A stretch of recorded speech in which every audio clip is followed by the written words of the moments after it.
Good morning, everybody. So welcome on this sunny Wednesday morning to the this morning's fastTrack forum workshop.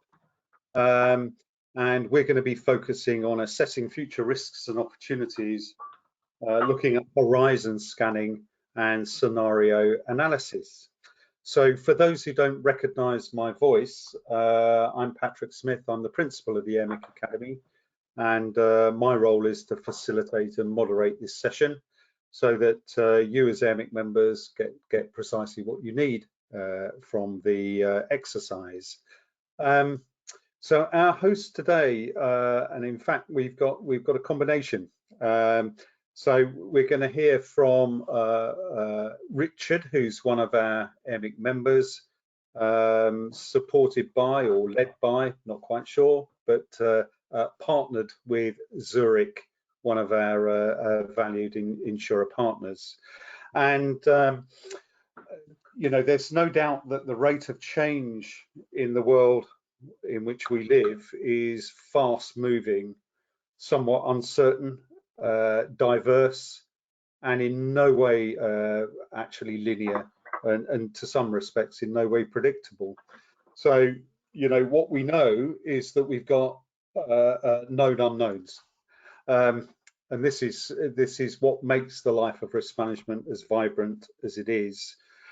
We know that there are threats there, and those need greater consideration perhaps than ever before, and the role of the risk manager really is to be at the heart of the debate, putting risk identification and mitigation and the fostering of conversations around threats and opportunities at the centre of business resilience planning. And ultimately, I think there's an increasing view that the risk manager of the future will be a key strategic advisor to its leadership and is vital in guiding their business through, you know, choppy waters.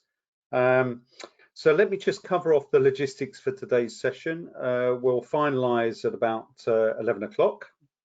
We've got an hour allocated. The slides you'll see will be shared on the EMIC website alongside a recording of today's session. And you may have questions emerging throughout the session. If you do, if you have a look on your GoToWebinar control panel, you'll see a drop down for chat or questions, I should say. And if you just pose those questions as they occur to you, then one of the roles I'll play is to moderate those and have them posed to our panel today. So feel free to ask any questions as and when they emerge. I think there'll be an opportunity about halfway through for a question in any event that's going to be posed to you. So we look forward to your involvement. If you struggle to see your control panel, you may spot that there is a little white arrow on an orange background, and that is the hide and reveal tab for that control panel. So that'll help you navigate. The other thing you will see is at the top of the slide that you're now viewing, there's three very small horizontal lines.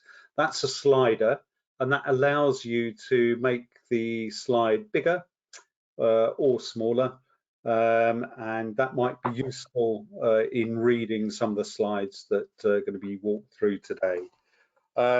So let me just give a brief introduction to our panelists today. So firstly, we have Alan, and I'm sure he'll confirm slight technical difficulty. We can hear Alan's voice, but we can't see his face. So, but he's a good-looking chap, I'm assured. So Alan is the Zurich Global Relationship Leader, commercial insurance, and has over 10 years of insurance experience, with the primary focus of assisting multinational customers in designing efficient local international solutions and services on both general and life insurance. So a pretty wide span there from Alan. Now, Richard is an EMIC member, so he's one of us, and he is the head of risk audit and assurance at Thames Water, and has over 20 years experience in his field, and he's focused on driving ERM as a critical business decision tool for Thames Water. So it'll be very interesting to hear his perspectives today. And finally, we have Matt Hardwick. Matt is a risk consultant for the engineering division of Zurich, and again has over 10 years risk management experience, initially and interestingly, I think, with the public sector, and then latterly as a consultant with Zurich. And again, he has a focus on ERM, business continuity, and project risk. So I think you'll agree we're in great hands, lots of experience, lots of thoughts and ideas to share. And without further ado, I'll hand over for the formal part of the presentation, and we'll use the last 10-15 minutes to outline the questions that you've asked during the session. So without further ado, let me hand over to you, Matt, please. Thank you very much. Thanks, Patrick, and good morning, everybody. So yes, as it's has been sort of introduced, it sort of falls to me to initially kick us off, if you like. And as it says on the screen, the purpose of this morning's session is to introduce those concepts around horizon scanning, scenario analysis. Those of us on the panels, it's been alluded to, have lived and breathed many of these incidents, be it live incidents that we've had to work through, as well as planning and preparing some of these scenarios for our own organisations and some of our customers to deal with. We're going to try and share with you some of those experiences and bring today's discussions to life. There are, as you can see, some key points. I don't intend to sort of go through each of those key points that we're going to particularly cover in detail. As Patrick's already alluded to, we're going to have some time for Q&A. So please, if you have those burning questions, please use the functions available. Submit anything that you wish to try and ask or get clarification on. We'll get through as many as we can, and those that we can't, we'll obviously provide a response subsequently. Finally, just as sort of by way of purpose and introduction, I thought it'd be remiss of me not to mention the COVID factor that we're all living with and breathing with at the moment.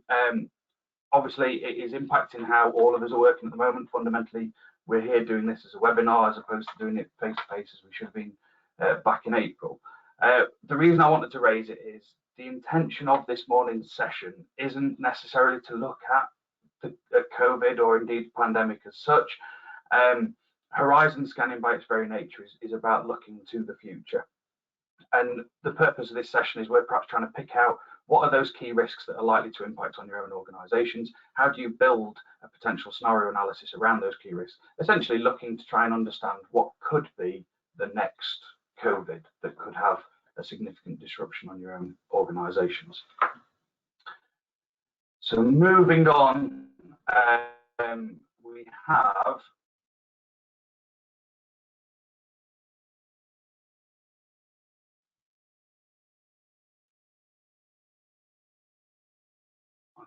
Matthew, if you could just move me, thank you very much. So, as with any sort of, what is a risk definition? What do we mean by risk?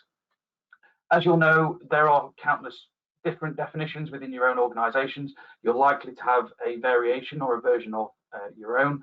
The one on the screen around emerging risks, taken from Swiss Re, is a very good one, but that's not to say that it's the definitive and what shouldn't be used. All risks definition, as long as they're clear and concise, are acceptable. And within horizon scanning, what we're trying to do as part of this session is try and understand what those unknown risks are. If we can provide some sort of quantified review, definitions and scoping around what they're likely to cause in terms of impact and likelihood, we can bring those concerns and those risks into the realm of being able to be managed, even if they are far distant horizon risks that we might potentially be looking multiple years into the future. If we've got some sort of a handle around what they could be, we can start to provide some management. Failing to do so often leads them to be the most significant risks that causes the biggest concerns if and when they do materialise. And as I mentioned, within the group that's on the panel, we've got a number of experiences where those have happened, and we'll be sharing those as we go through the session. Harlem, I think it's over to yourself now for historic failures. Thanks, Matt. And again, apologies, everybody. Technical difficulties, as I'm sure a few of you have experienced throughout this period on my behalf. But again, we're trying to consider what can we learn from historic events and failures. And firstly, failures is a fairly harsh description, but what we're effectively alluding to is a collapse, insolvency, or any market event that all of our organizations are exposed to. So if we think about historic events like the financial crisis of 2008, again, these are experienced on a collective basis and beyond our direct control. However, the effects to your respective businesses are individual in nature. And more often than not, the individuals on this call are called upon to effectively manage the immediate fallout and assist those, but basically at the ground level in terms of employees or C-suite and understanding the mitigation risks.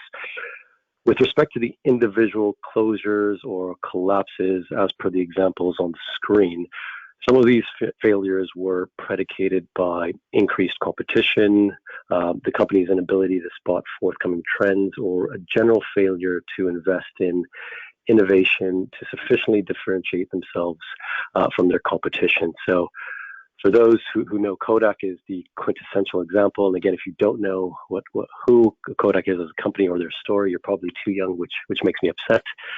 But Kodak effectively created the first digital camera, but however, through their hubris, they effectively thought that they knew their customer base and that this type of technology would never take off.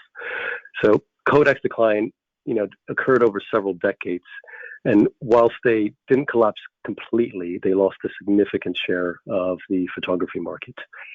On the flip side, if we consider Carillion, on the other hand, their collapse happened in a relatively short period of time. So concerns regarding their debt accumulation arose in 2015, and by January 2018, they went into liquidation. So very quick decline in comparison to that of Kodak. So these examples are effectively there to kind of highlight the importance of risk scanning and horizon scanning as far as you can in terms of your company's future.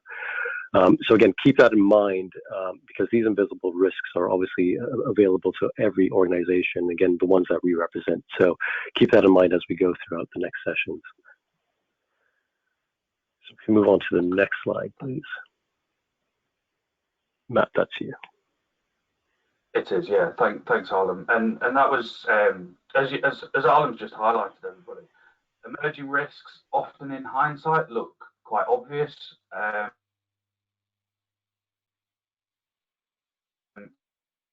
And unfortunately, none of us have that sort of capability. So within horizon scanning, we have to draw upon all sort of opportunities that we've got available to us to try and identify what those future concerns could be to all of our organisations. Fundamentally, that we do in that risk workshops, conversations with your own colleagues. We've all had those conversations that start out as a, have you seen X on the news, for example? Being able to then twist that and play that into, okay, what would that mean for us? How can we start to quantify the potential impacts, the potential likelihood of that having an occurrence and having an impact on our own business is what horizon scanning in its very basic form starts its life as. We then provide the governance structure around it and provide some tools and techniques to actually bring that to life. There are, as well as having those sort of conversations or those risk governance arrangements, there's obviously more formal documentation that's available to us. Now, the slide on the screen, which apologies is not overly easy to read, to navigate through, but it's an extract taken from the Global Risk Report. This is produced annually by the World Economic Forum, usually released in the springtime, around March, and this year's was the 15th edition of it. So they're creating now a list that you can start to see on screen. The document itself is freely available. If you go into Google, you'll find the links to it if you just search for the World Economic Forum Global Risk Report. And as I say, the trends that it starts to highlight allow us to actually see how the world is changing and how those views are. This particular slide is showing the top 5 global risks in terms of likelihood. You'll notice for 2020, it's very environmental heavy, extreme weather events, natural disasters, etc. And as you can see, perhaps if we look over historic years, technological rises around cyber attacks, data theft have been prevalent in recent years. And then going back much longer term, you can see how back in 2010s we were still coming out of the financial crisis that Harlan mentioned earlier on in 2008. We were starting to see things around asset price collapse as being a significant likely risk in terms of likelihood. And similarly, the Global Risk Report on the next page highlights the same trends based on impact. And again, there's some subtle differences here. These are just the top 5, so it's very much, it isn't a definitive list. You'll notice, the eagle-eyed amongst you, that pandemic hasn't been picked up when this report was released, but obviously it's a situation that we're all now sort of dealing with and managing. I think, Richard, were you just sort of want to invite you in really here if you want to have a conversation or share some insight around your own utilisation within Thames Water. Thanks, Matt. And I'd agree, the pandemic wasn't on here. It's not something that was at the top of, I think, any risk register over the last few years. It was on our catastrophic loss risk register. It's something that we'd had done some work around, but businesses tend to be focused on the risks that are the here and now, and the things that will impact here and now. And obviously this is a good example of the moving moods and the moving trends across risk over a number of years, and it's likely that pandemic may arrive on this list in coming years, given it's a risk event that's now affecting all of us. Yeah, very much so. And as I mentioned, this is sort of a snapshot of the top 5. If you go into the bowels of the document, there's a whole raft of other sort of risks that have varying degrees of impact and likelihood. And the key then is ourselves as risk management professionals within each of our own organisations is to take that macro view and start to be able to apply our own thoughts, our own knowledge, our own experiences into considering the impacts for our own organisations. Okay, thanks, Matt. I think we can move on to the next slide, which Arlen, I think, is going to talk us through. So Matt has provided an overview of the impacts and the likelihood of several of the major global risks, and Richard has given us some very tangible examples. So once you've identified the risk or risks that are most prevalent for your business, the next logical step is to review the key considerations, which you have on the screen there. And again, I don't intend to go through each of the highlighted risks or the considerations, but again, if we explore supply chain as an example for scenario planning. So again, those of you who work in organizations or industries that have key dependencies on the supply of integral components, materials, or even access to timely and key information, supply chain management is a business critical exposure. So the question for all of us is, what are the key questions when considering scenario testing? So the first, and again, Richard, chime in as and when you feel is necessary. The first question is, who do I need to effectively include in my business with respect to scenario planning and testing? Is that a supply chain manager, someone in procurement or operations? Legal is also a great source based on contractual considerations. The second question is how to ask, direct and straightforward questions to your business. Have we recently undertaken a supply chain assessment? Do we have alternate and backup suppliers? What reserves or stock do we currently hold per site, for instance?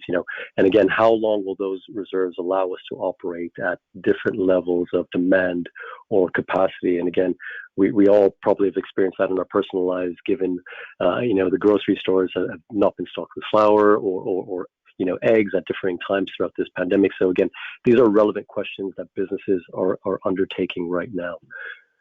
The next question is really, have you or your organization undertaken or completed a SWOT analysis with a particular emphasis on opportunities and threats? Again, what are the identifiable threats to your business continuity plan? And again, if any of those areas or industries are impacted, again, what are the relevant opportunities? Because we've seen a lot of companies who have repurposed their underlying business, to produce, PPE or, sanitizers, etc. So there's also opportunities that present themselves throughout these, scenarios. The next question again is, what are your black swan events? Everyone's going to say COVID now. So, but again, I think a lot of this was already in contemplation. Again, whilst coronavirus is this huge, massive impact for all of us, we have already had examples with respect to SARS, MERS, avian flu. So these were, over the last few decades. So all of this should have been in contemplation with respect to all of your organizations.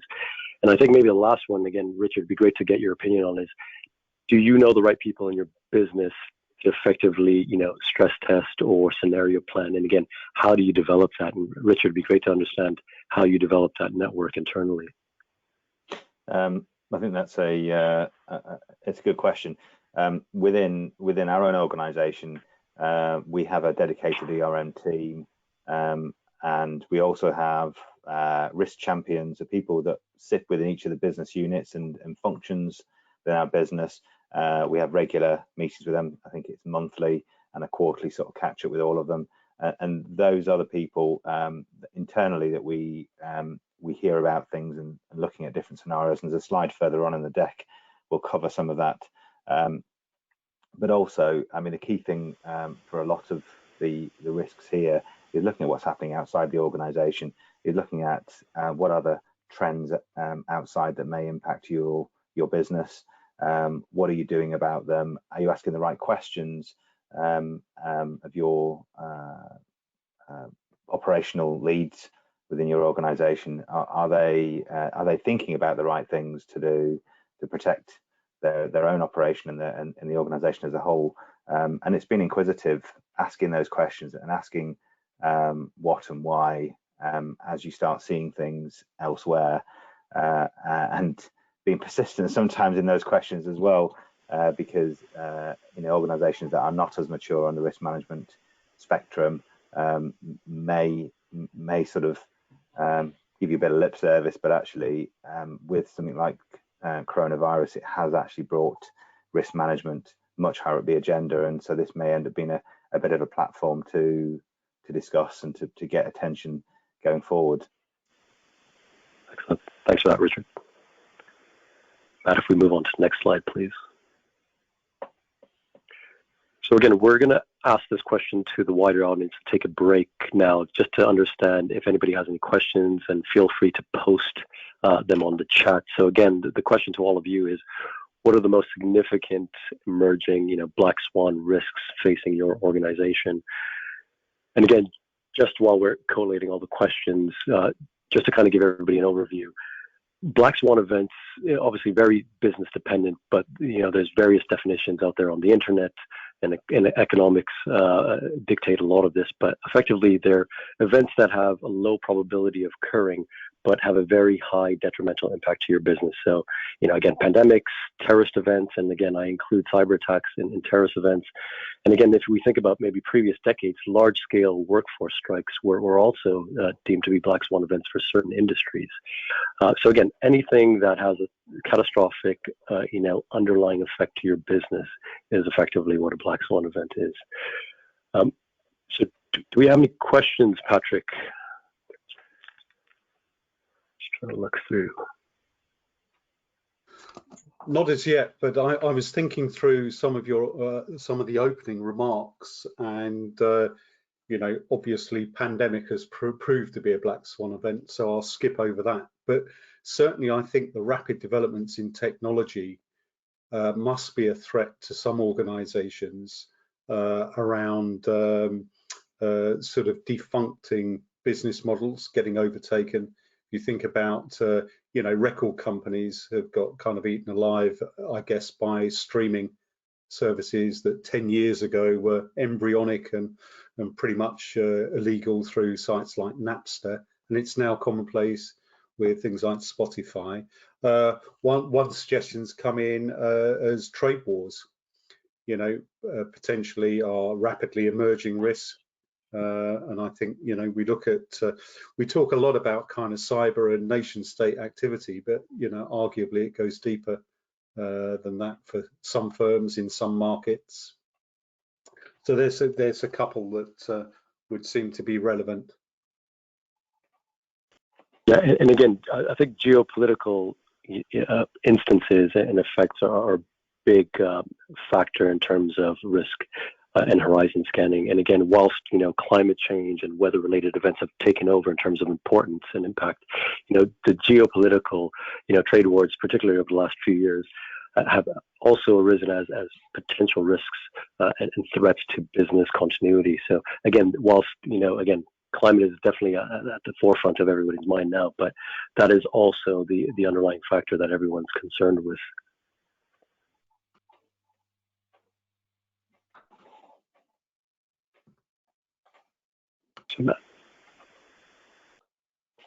Yeah, thanks Harlan.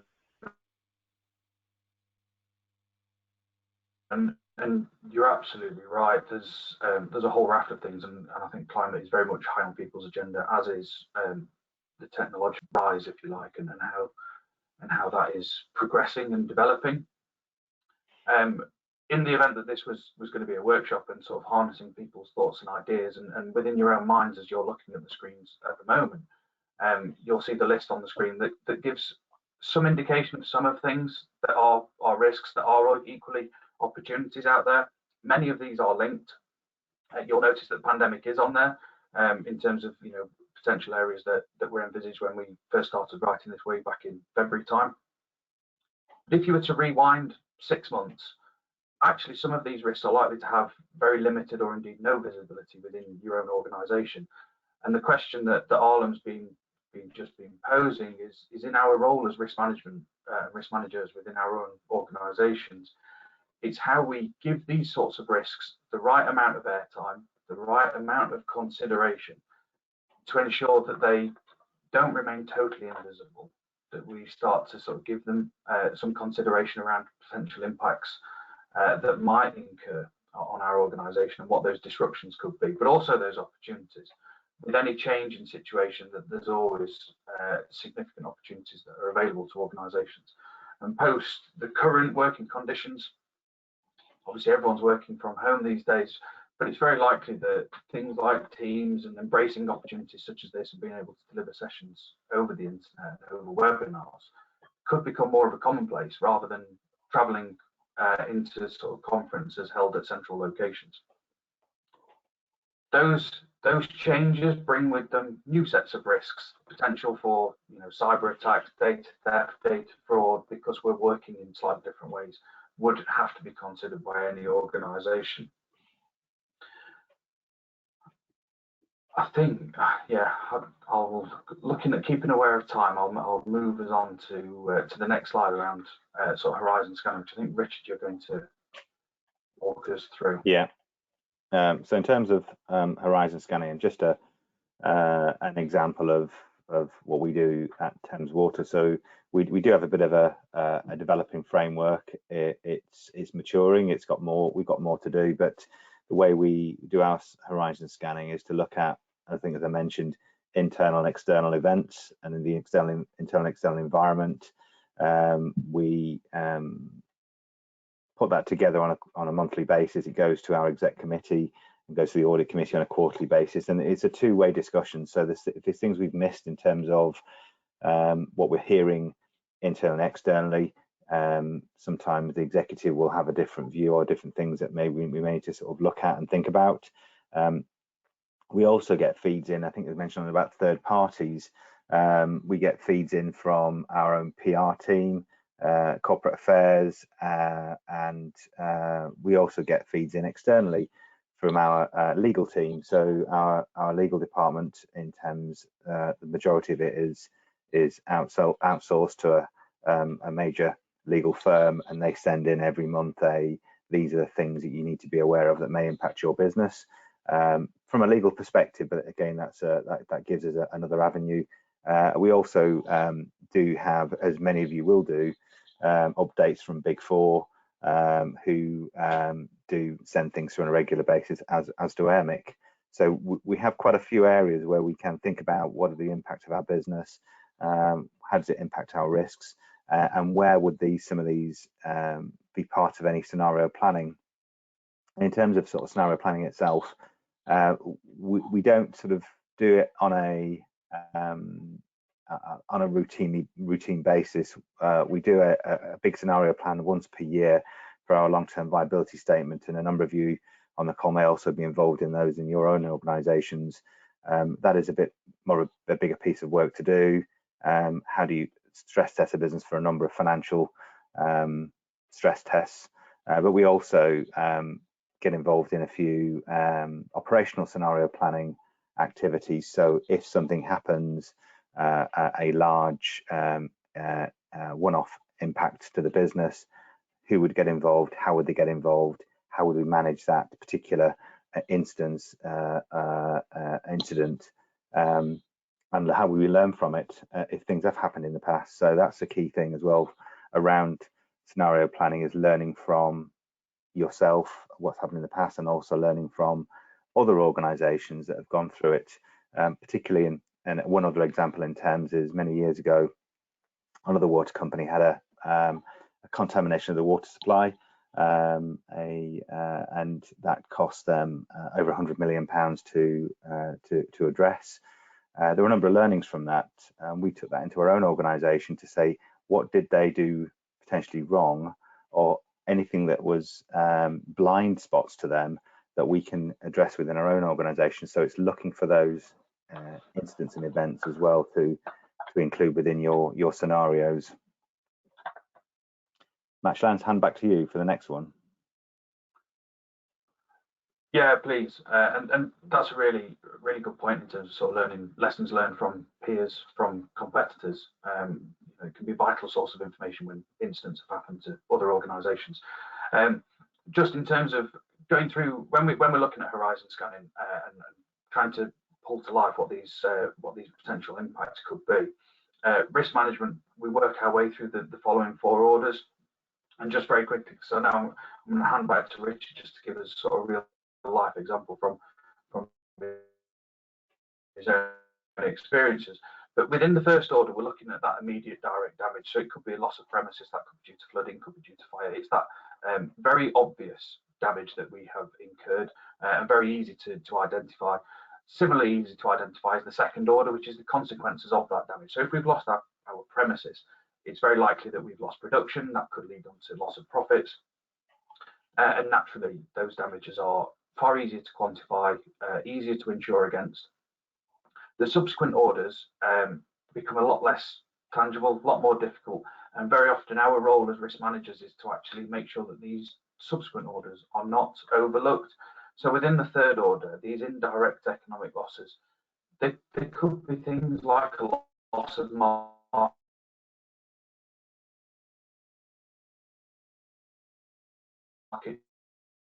share, a loss of image, loss of reputation, that all have that subsequent ongoing damage to our own organisations. And finally, the fourth order of risks is the consequences of that that loss of market share, etc. And those consequences could, in the worst case scenario, lead to a loss of business, a loss of being able to operate. Now, thankfully, I know the example Richard's just about to talk us through didn't get as far as that, but Richard, do you want to just sort of bring it to life a little bit? Yeah, just a real life example. So, if you want to, you can go into onto Google and find out about this in the press. So back in sort of October last year, there was a large water mains burst in the Finsbury Park part of London. It was a 36-inch main, so you can imagine the water that came out of that. It flooded an entire road, and about 100 properties were damaged beyond repair for people to live back in. So that was quite a challenge, having all the emergency services on site to rehome almost 200 people as part of that. So the initial damage was all the properties, some of the street furniture, some businesses were damaged because of the water, and you know, even if you switch the water off quite quickly, the pressure that goes through the pipes of that size means that you will always have a lot of damage in quite a built-up location. So that's the sort of first order. Sort of second order, sort of consequential damage. To us as an organisation, we've had to pay out a lot of compensation to customers. We've had to pay out. We've had to give customers refunds on their water bill, believe it or not. And then moving into the third order, and some of the indirect economic losses. So, for example, when Thames want to dig up a road to replace a water main, the relationship with the local council may have changed now. They may have been a lot happier to do it. Now they may be less likely if we haven't been honest with them all the way through, and we haven't sort of managed that event in the way that they should think we should have done. And there are elements in the press which do say that, you know, we could have done things differently. I think we probably could have done things a little bit better. And when you say to the press, actually that water main was over 100 years old, people say, well, why haven't you replaced it? And so some of those relationships change because you're giving them facts that they may not like. And on to the fourth order of consequences, our insurance premium has significantly increased, as you probably expect. And if we carry on having instances like that, we may find ourselves in the place where it's very difficult to buy insurance in future years. So that's an example, a real life example that hit the business, and you know, we did, believe it or not, learn a lot from that example. But it hit all of those particular first, second, third, and fourth order of consequence on our own business.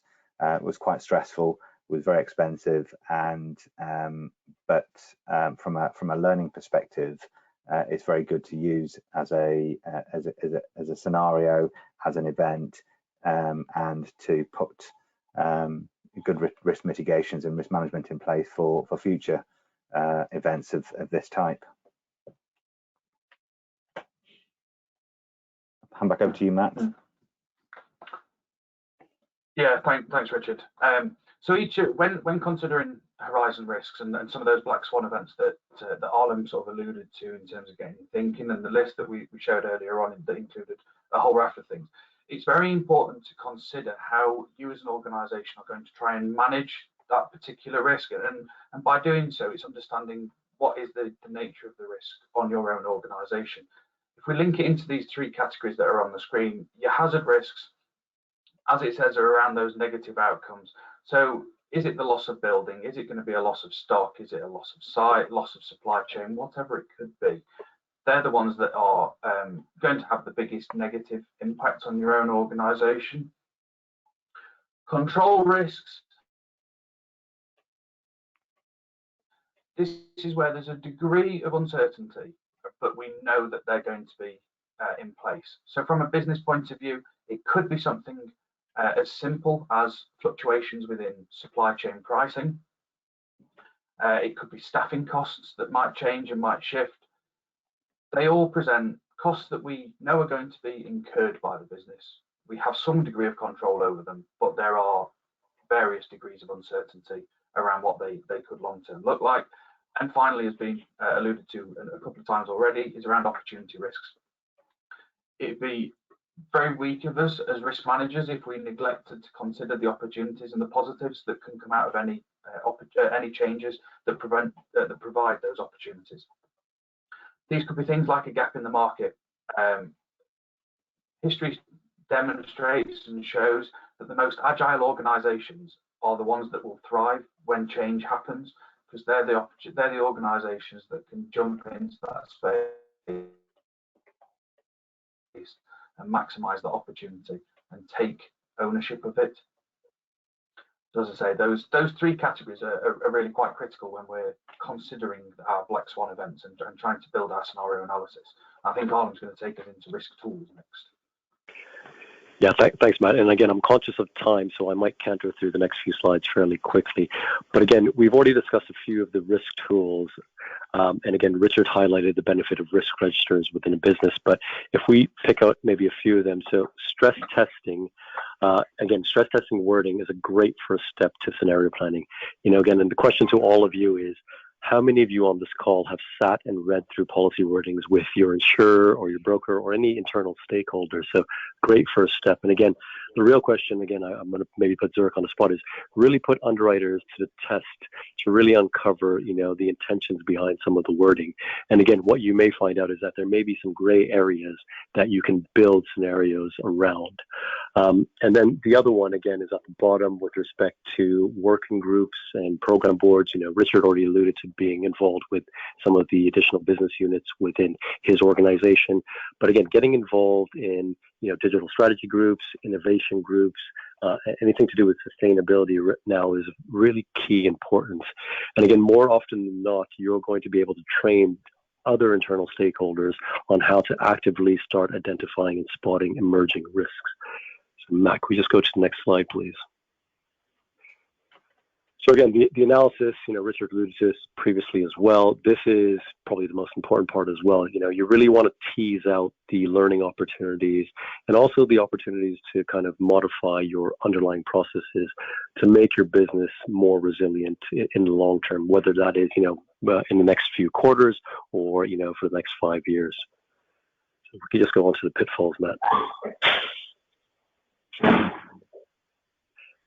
So again, with respect to pitfalls, again, there's probably 3 that we need to kind of consider. As in, first is keep it simple and keep it focused.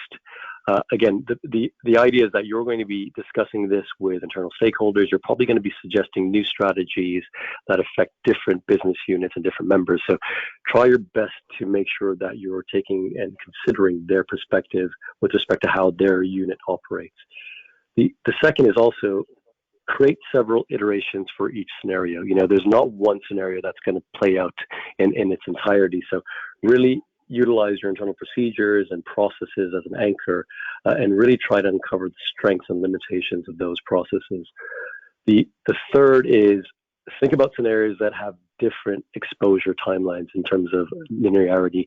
So again, a scenario that has an exposure in the forthcoming quarters versus scenarios that have a larger in scale in terms of impact, but again, may come to fruition in 5 years' time, as we're all experiencing now. And again, really ask key questions to your businesses. And again, as Richard alluded to earlier, don't just take simple answers. Really probe those questions. Just on to the next one. Perfect. And again, we would like to have done this maybe face-to-face in terms of a workshop, but this is really an exercise for everybody and a takeaway challenge. So over the next weeks or months, really try to maybe create a scenario if you haven't done so already. And again, the formula is effectively there on the left side. So identify, the driving forces that are relevant to your businesses, identify the critical uncertainties. And again, if you want examples, we have some that, are readily available. So if you think about uncertainties for the agricultural businesses, food prices and consumer demand are some of the key uncertainties currently. Then really develop a range of plausible scenarios. A lot of people start with 1 to 2 scenarios, but we have some customers that, do 2 to 4 scenarios per session that last an entire day. And they'll probably do 3 to 5 of those sessions a year just to really uncover any scenarios that, they have concerns around. And then finally, is probably the most important, is really consider the implications. Where are the immediate exposures versus the black swan exposures, as we discussed previously? And secondly, does your business have any embedded resilience plans for each of them? And if the answer is no, which it may be, there may be a scope to create new plans and then work with other units to devise new resilience plans. On to you, Richard. Thanks, Alan. So this is just 5 key things to bring it all together from the updates Matt's given, the updates Alan's given them, and some of my own examples. To take away, review and challenge your existing horizon scanning emerging risk process. Make sure it does include internal and external factors. Look for examples, other industries, sectors, countries. Make it feel real for the people that are part of that scenario plan or who you're presenting to. As has been mentioned a couple of times, don't you think about the downsides? If you include the upside, the opportunities, you're more likely to get attention to that, the work you're doing around emerging risks and around some of the scenario planning. As mentioned on the previous slide, keep it simple. Your exec team, your audit committee and board are more likely to engage on something that they can understand and engage with and actually take forward. And finally, use your network. The EMIC members, the EMIC resources, there's people probably on this call from multiple organisations, and my own use of EMIC over the number of years that I've been a member is pick up the phone, send an email. Have you seen this before? Have you witnessed this? Can I just test this against just somebody else to talk to?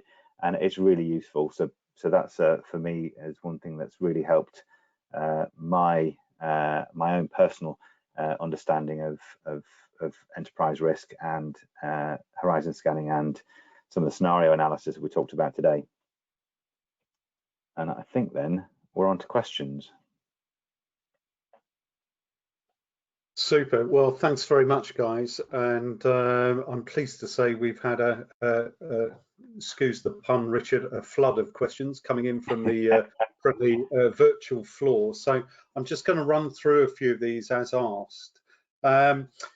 This one's from David Roberts, which I think is a great question. As a risk manager, how do you recommend we balance our approach to external risk forces versus C-suite strategic mismanagement?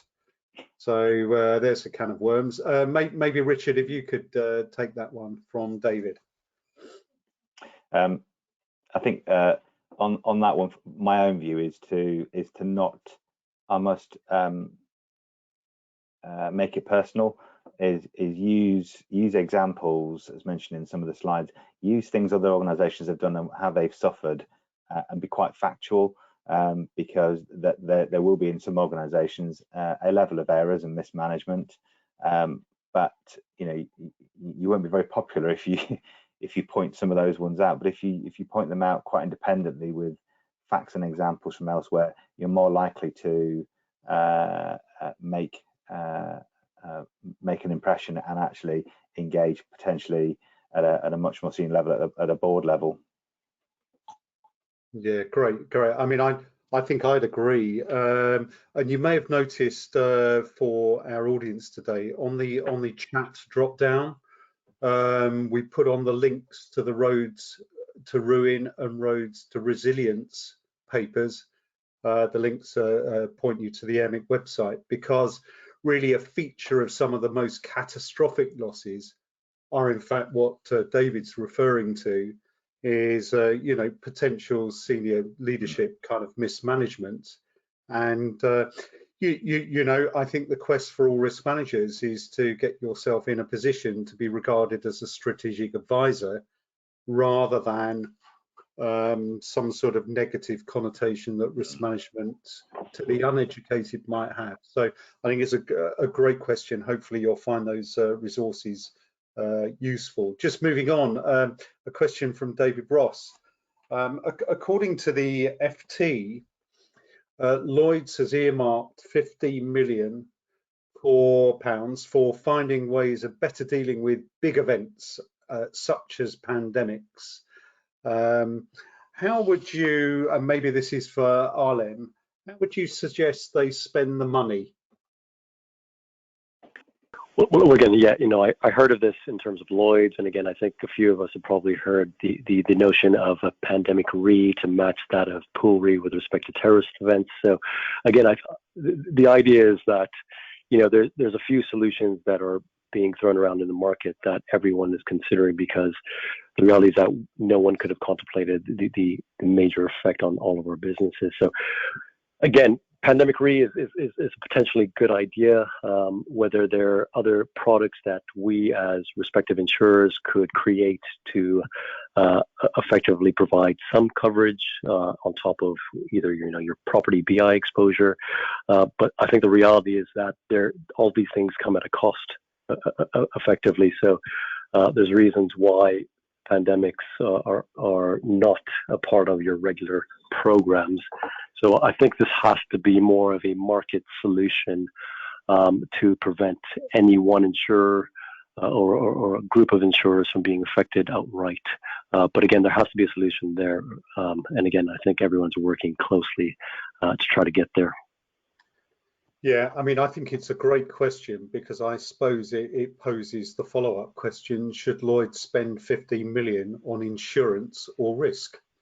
Because if you were to focus it on risk, and I think one of the challenges, and maybe there's an opportunity for organisations right now, but one of the challenges historically for risk managers is to get really risk management accepted at the most senior levels as an accountability of the board and the executive, rather than a function within the business. So it'll be interesting to see how that money is ultimately spent.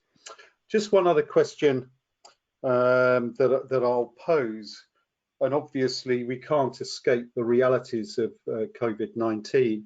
I don't think I'd ever heard the expression new normal longer than 3 months ago, and one of the things that we haven't really considered in the presentation is potential changes in consumer behaviours, and appreciating that we actually don't know what the outturn's going to look like. To what extent do we think that changing consumer behaviour and habits might have on the risk radar? Richard, any thoughts? It really depends on what sector and organisation you work for.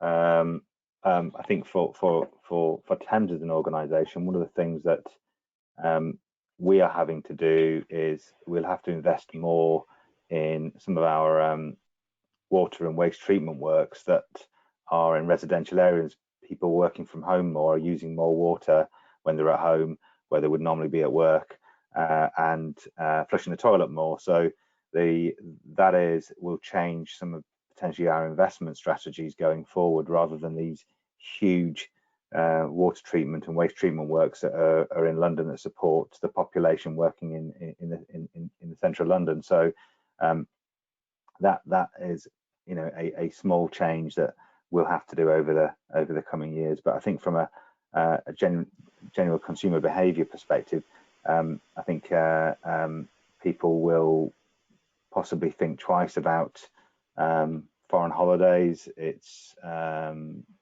the general view at the moment is actually you don't sort of want to put yourself at risk of any viruses elsewhere, and I think people have got used to sort of staying at home, doing things over here, and actually enjoying the garden, enjoying this country rather than going abroad. So I think that will take a long time for I think some of the holidays to abroad to sort of either come back to the same level or may always be subdued. So it does depend, as I say, on the organisation and the industry you're in. But just a couple sort of examples that immediately come to mind for myself. Yeah, great. Any further comment, Alan? Yeah. So Patrick, and again, I think you know this better than anybody, being at Deliveroo, in terms of the sharing economy and this continuous transitioning workforce that we're all experiencing. And again, this may be that catalyst. So, we're all thinking of new modes of how do we kind of insure people personally. So again, if we're now shifting people from full-time employment to contractual work, do we need to think about personal insurance with respect to income protection, holidays, well-being, even cyber and liability cover on a personal level? So again, this is a really big shift that I think a lot of us are investing in, and again, this is quite the catalyst. So I think there's that need, and again, a few insurers as well as brokers are investing in that development already. So we're going to see more of that in the next few quarters for sure. Right. Well, I think certainly the consumer behaviour is something absolutely to be considering for all risk managers where your businesses depend on those kind of activities. And certainly, I think it's really been escalated through the current health crisis. Just a really good comment from Jill. Thank you, Jill. Which I'll just pose to Matt and it's an observation really, and I think it's a great one. So as part of stress testing, particularly with the example around supply chain, do you think we should also be examining the governance processes in place? For example, procurement approvals. Because if the timelines for reviewing and approving alternative suppliers are too long, that would actually impede the ability to respond to a supply chain issue in a timely and agile way. So you might have a mitigation, but the mitigation, is hard to execute. Any thoughts on that, Matt, and particularly around the supply chain mitigation?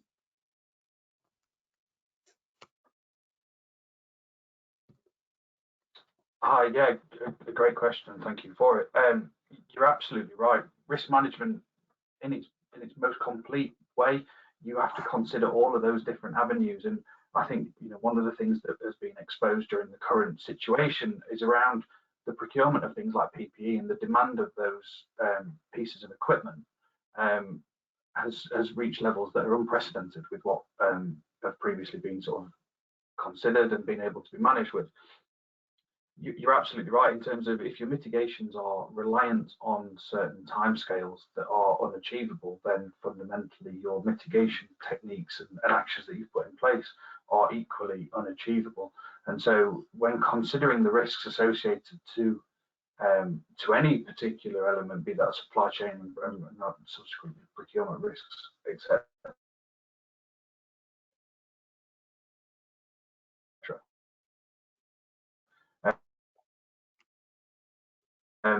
we need to, as an organisation, consider all of those governance arrangements and what the potential timescales are. Great, thanks, Matt. And I think there's an add-on point to that, is that whilst through your business continuity planning, you may have identified alternative providers of, for example, components, you'd also need to make sure that that alternative provider treats you as the priority that you think you've got, because they may be a source, but actually there may be other people higher up in the pecking order. So really, visualizing the engagement process with an alternative is absolutely critical. Otherwise, in the eye of a storm, you may be a little disappointed. I think in the interest of time, I've had some really additional good comments from the virtual floor, which I'll wrap into just some closing points, I think. So firstly, I think as we horizon scan and understand our risk better, commonly, and I say that advisingly, an insurance approach can lead to an exclusion of the risks that you've now identified. So if you take COVID-19 as an example, I think it's fair to state that the current state is either no reference to pandemics in wordings at all, or some fairly poorly constructed free wording that was slipped in at no additional charge, that now is under scrutiny as claims come in. And I think we're starting to see that the insurance market response to that particular issue is blanket exclusions. So we now know there's a risk, so it may be insurable, but through the insurance policy is not the remedy. And I think, I'm not going to comment on whether that's right or wrong. The market is a market, but what I would say is it forces us as risk managers to think risk first and insurance second, rather than believe that your risk mitigation is the pile of insurance policies you have to your right. What I would say is, I think Arlen made the point very succinctly. It is absolutely vital that you read and understand your policies. And if you read it, find gaps, find overlaps, or don't understand it, you should be working hard with your broker or your insurer. Because if you as risk manager don't understand it, sure as anything your organisation will not. And I think the other point around thinking risk first is just really assume that every risk is going to hit your balance sheet. Now, premiums certainly do, but I think if you go down the uninsured risk process first off, then you won't get deflected by believing that insurance is there for you, you know, ultimately, and you can't trust that to be the case. So risk first, insurance second is my first observation. I think the other point that that on some of these big risks is really worth thinking about, and I think Richard made the point really well. Actually, you may have an incident, an event that on the face of it feels not inconsequential, but you know, relatively straightforward. But actually, the consequential losses, some of which may be insurable, some of which may not be insurable, can actually dwarf the financial impact of the immediate incident that needs to be remedied. So thinking about, and I think that gets you thinking about brand and client loyalty, customer loyalty, and so forth. And last but not least, I think it's never been a better time actually to get focus in our organisations on major risks, because it will never happen to us as a statement doesn't really count anymore. And I think a great reverse stress test approach is to ask the senior management the question, your business is dead, how did it happen, is a bit of a kind of a head-turning question. You may have to ask it 4 or 5 times before they accept the question at face value. But I think it's that approach that will fish out, if you like, the real black swan potential events. And I think if you're guided by the advice on the pitfalls slide that you saw, that I think was particularly helpful, then we'll emerge from this as strategic advisors to our business rather than you know, cliched risk managers, you know, of the value historically that the world thinks risk management deals with. So I think there's a massive opportunity. So we're done for time. I think it's been a great session. I think I'd like to thank Alan, Richard and Matt for their input and their preparation. A great session. Thank you very much indeed. Keep looking at the AIRMIC website for other L&D opportunities, and particularly for the mentoring scheme, where you can register to be a mentor or be a mentee. That launched yesterday, so look out for that too. So with that, we'll close the session. Thank you very much indeed for attending. Thanks all.